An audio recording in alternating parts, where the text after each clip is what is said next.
The Absolutely True Diary of a Part-Time Indian by Sherman Alexie. Chapter 20. Reindeer Games. I almost didn't try out for the Reardon basketball team. I just figured I wasn't going to be good enough to make even the C squad, and I didn't want to get cut from the team. I didn't think I could live through that humiliation. But my dad changed my mind. Do you know about the first time I met your mother? He asked.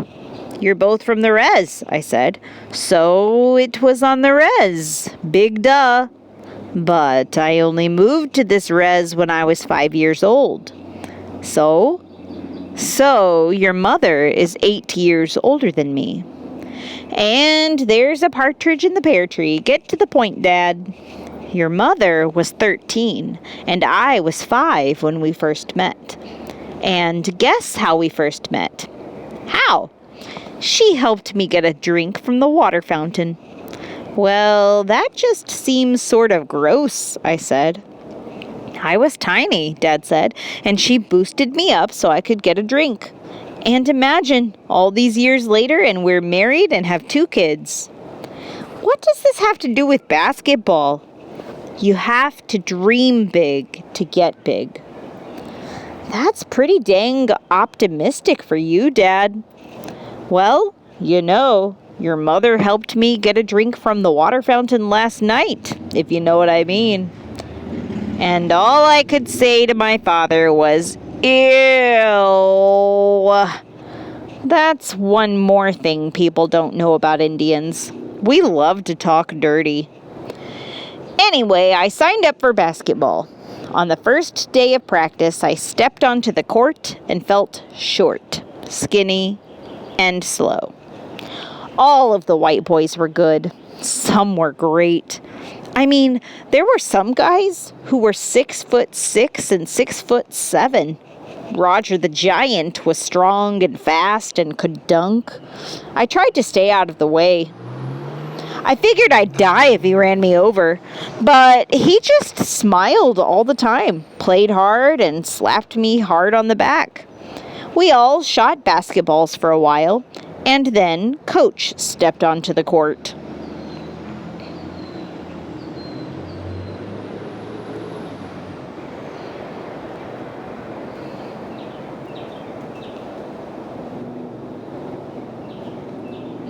"40 kids immediately stopped bouncing and shooting and talking. We were silent. Snap. Just like that. I want to thank you all for coming out today, Coach said.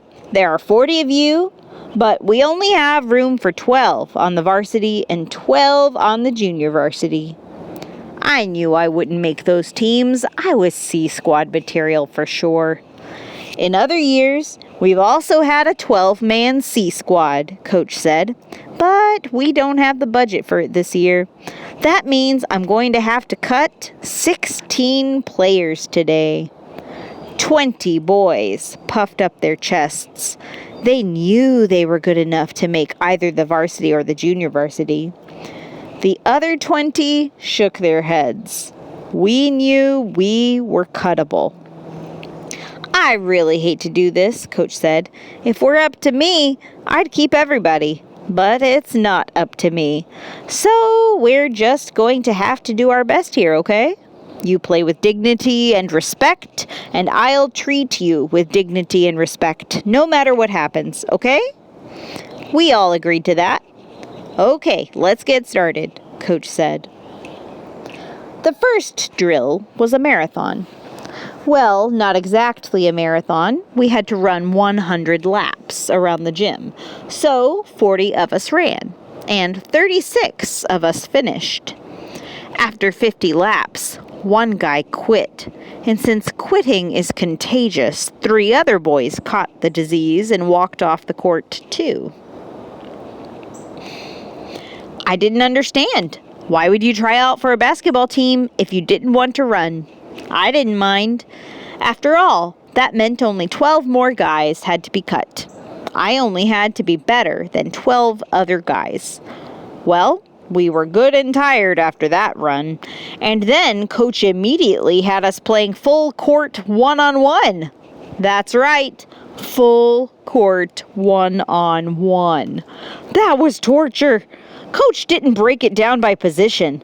So quick guards had to guard power forwards and vice versa. Seniors had to guard freshmen and vice versa. All-stars had to guard losers like me and vice versa. Coach threw me the ball and said, "Go." So I turned and dribbled straight down the court. A mistake. Roger easily poked the ball away and raced down toward his basket. Ashamed, I was frozen. "What are you waiting for?" Coach asked me. "Play some D." Awake, I ran after Roger, but he dunked it before I was even close. "Go again," Coach said. This time, Roger tried to dribble down the court, and I played defense. I crouched down low, spread my arms and legs high and wide, and gritted my teeth. And then Roger ran me over, just sent me sprawling. He raced down and dunked it again while I lay still on the floor. Coach walked over and looked down at me. "What's your name, kid?" he asked. "Arnold," I said. "You're from the reservation?" "Yes." "Did you play basketball up there?" "Yes, for the 8th grade team." Coach studied my face. "I remember you," he said. "You were a good shooter." "Yeah," I said. Coach studied my face some more, as if he were searching for something. "Roger is a big kid," he said. "He's huge," I said. "You want to take him on again, or do you need a break?" 90% of me wanted to take the break, but I knew if I took that break, I would never make the team. "I'll take him on again," I said. Coach smiled. "All right, Roger," he said. "Line up again." I stood up again. Coach threw me the ball, and Roger came for me. He screamed and laughed like a crazy man. He was having a great time, and he was trying to intimidate me. He did intimidate me. I dribbled with my right hand toward Roger, knowing that he was going to try to steal the ball. If he stayed in front of me and reached for the ball with his left hand, then there was no way I could get past him. He was too big and strong, too immovable. But he reached for the ball with his right hand. And that put him a little off balance, so I dribbled around him, did a 360 and raced down the court. He was right behind me. I thought I could outrun him, but he caught up to me and just blasted me. Just me skidding across the floor again. The ball went bouncing into the stands. I should have stayed down. But I didn't. Instead, I jumped up, ran into the stands, grabbed the loose ball, and raced toward Roger standing beneath the basket. I didn't even dribble. I just ran like a fullback. Roger crouched, ready to tackle me like he was a middle linebacker. He screamed, I screamed, and then I stopped short, about 15 feet from the hoop, and made a pretty little jump shot. Everybody in the gym yelled and clapped and stomped their feet. Roger was mad at first, but then he smiled, grabbed the ball, and dribbled toward his hoop. He spun left, right, but I stayed with him. He bumped me, pushed me, and elbowed me, but I stayed with him. He went up for a layup, and I fouled him. But I'd learned there are no fouls called in full court one-on-one, so I grabbed the loose ball and raced for my end again. But Coach blew the whistle. All right, Arnold, Roger, Coach said. That's good. Next two. I took my place at the back of the line, and Roger stood next to me. Good job, he said, and offered his fist. I bumped his fist with mine. I was a warrior.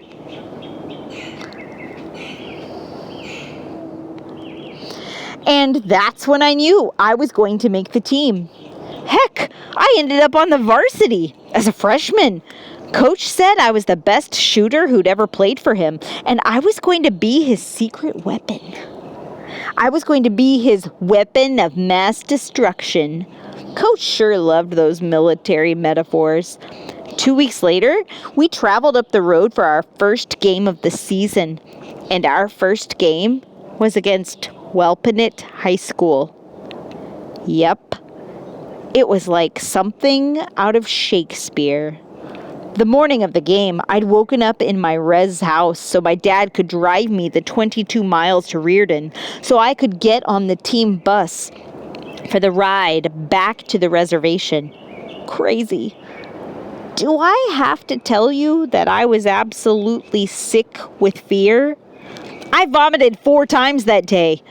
When our bus pulled into the high school parking lot, we were greeted by some rabid elementary school kids. Some of those little dudes and dudettes were my cousins. They pelted our bus with snowballs, and some of those snowballs were filled with rocks. And as we got off the bus and walked toward the gym, I could hear the crowd going crazy inside. They were chanting something. I couldn't make it out. And then I could. The res basketball fans were chanting, "Arnold sucks! Arnold sucks! Arnold sucks!" They weren't calling me by my res name, Junior. Nope, they were calling me by my Reardon name. I stopped. Coach looked back at me. "Are you okay?" he asked. "No," I said. "You don't have to play this one," he said. "Yes, I do." Still, I probably would have turned around if I hadn't seen my mom, dad, and grandma waiting at the front door. I know they'd been pitched just as much crap as I was, and there they were, ready to catch more crap for me, ready to walk through the crap with me. 2 tribal cops were also there. I guess they were for security. For whose security, I don't know, but they walked with our team too. So we walked through the front and into the loud gym, which immediately went silent. Absolutely quiet. My fellow tribal members saw me and they all stopped cheering, talking, and moving. I think they stopped breathing. And then, as one, they all turned their backs on me. It was a freaking awesome display of contempt. I was impressed. So were my teammates, especially Roger. He just looked at me and whistled. I was mad. If these dang Indians had been this organized when I went to school here, maybe I would have had more reasons to stay. That thought made me laugh. So I laughed, and my laughter was the only sound in the gym. And then I noticed that the only Indian who hadn't turned his back on me was Rowdy. He was standing on the other end of the court. He passed a basketball around his back, like a clock. And he glared at me. He wanted to play. He didn't want to turn his back on me. He wanted to kill me face to face. That made me laugh some more. And then Coach started laughing with me. And so did my teammates. And we kept laughing as we walked into the locker room to get ready for the game. Once inside the locker room, I almost passed out. I slumped against a locker. I felt dizzy and weak, and then I cried. I felt ashamed of my tears, but Coach knew exactly what to say. "It's okay," Coach said to me, but he was talking to the whole team. "If you care about something enough, it's going to make you cry, but you have to use it. Use your tears, use your pain, use your fear. Get mad, Arnold, get mad." And so I got mad. And I was still mad and crying when we ran out for warm-ups. And I was still mad when the game started. I was on the bench. I didn't think I was going to play much. I was only a freshman. But halfway through the first quarter, when the score tied at 10, Coach sent me in. And as I ran onto the court, somebody in the crowd threw a quarter at me and hit me in the freaking forehead. They drew blood. I was bleeding, so I couldn't play. Bleeding and angry, I glared at the crowd. They taunted me as I walked into the locker room. I bled alone until Eugene, my dad's best friend, walked in. He had just become an EMT for the tribal clinic. "Let me look at that," he said, and poked at my wound. "You still got your motorcycle?" I asked. "Nah, I wrecked the thing," he said, and dabbed antiseptic on my cut. "How does this feel?" "It hurts." It's nothing," he said. "Maybe 3 stitches. I'll drive you to Spokane to get it fixed up." "Do you hate me too?" I asked Eugene. "No, man, you're cool," he said. "Good," I said. "It's too bad you didn't get to play," Eugene said. "Your dad says you're getting pretty good." "Not as good as you," I said. Eugene was a legend. People say he could have played in college, but people also say Eugene couldn't read. You can't read, you can't ball. "You'll get them next time," Eugene said. "You stitch me up," I said. "What?" "You stitch me up. I want to play tonight." "I can't do that, man. It's your face. I might leave a scar or something." "Then I'll look tougher," I said. "Come on, man." So Eugene did it. He gave me 3 stitches in my forehead, and it hurt like crazy, but I was ready to play the second half. We were down by 5 points. Rowdy had been an absolute terror, scoring 20 points, grabbing 10 rebounds, and stealing the ball 7 times. "That kid is good," Coach said. "He's my best friend," I said. "Well, he used to be my best friend." "What is he now?" "I don't know." We scored the first 5 points of the third quarter, and then Coach sent me into the game. I immediately stole a pass and drove for a layup. Rowdy was right behind me. I jumped into the air, heard the curses of 200 Spokanes, and then saw only a bright light as Rowdy smashed his elbow into my head and knocked me unconscious.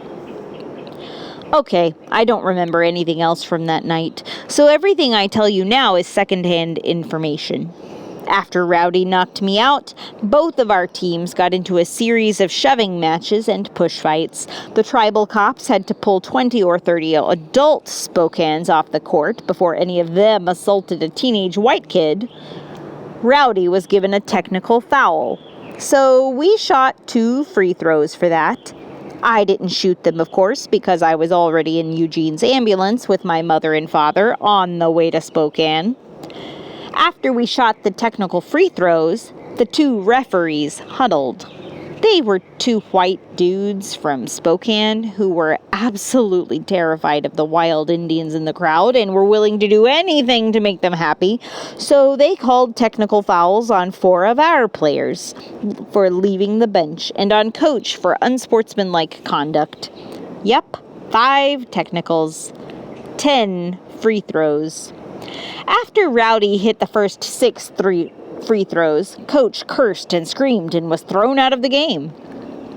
Welpenit ended up winning by 30 points. I ended up with a minor concussion. Yep, 3 stitches and a bruised brain. My mother was just beside herself. She thought I'd been murdered. "I'm okay," I said, "just a little dizzy." "But you're a hydrocephalus," she said. "Your brain is already damaged enough." "Gee, thanks, Mom," I said. Of course, I was worried that I'd further damaged my already damaged brain. The doctors said I was fine. Mostly fine. Later that night, Coach talked his way past the nurses and into my room.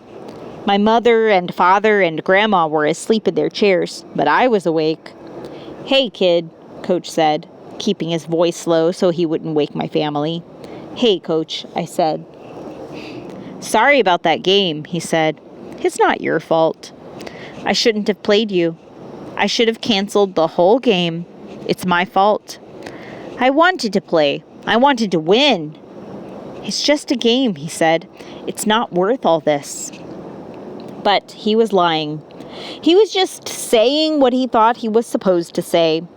Of course, it was not just a game. Every game is important. Every game is serious.